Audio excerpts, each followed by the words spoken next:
আজ জলদাপাড়া ন্যাশনাল ফরেস্টে wildlife safari করতে বেরিয়েছি। আমাদের গ্রুপে টোটাল 3খানা জিপ আছে। এক একটা জিপের ভাড়া নিয়েছে 3000 টাকা করে। তো গাড়িতে 4জন বসতে পারবে, আর গাড়িতে গাইড রাখা কম্পালসারি।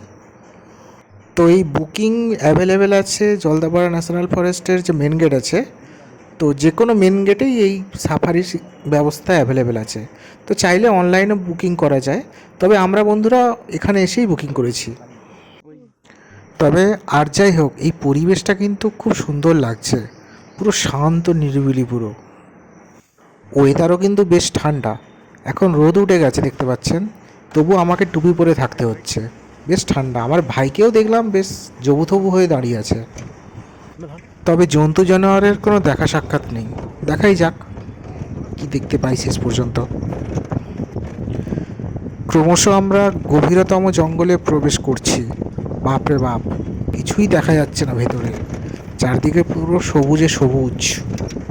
তবে জন্তু জানোয়ারের দেখা পাওয়ার সম্ভাবনা খুবই কম, কারণ এটা তো সাফারির রাস্তা। সাফারির রাস্তাতে নিয়মিত গাড়ি যাতায়াত করে, তো যেখানে গাড়ির আওয়াজ হয়, কোলাহল আছে, সেখানে জন্তু জানোয়াররা আসার সম্ভাবনা খুব কম। তবে ভাগ্য থাকলে দেখতেই পাওয়া যায়। দেখা যাক আমাদের ভাগ্য কতটা।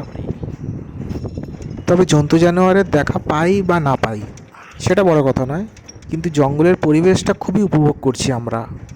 আপাতত বিদায় নিচ্ছি, পরে অন্য কোনো ভিডিওতে আবার দেখা হবে।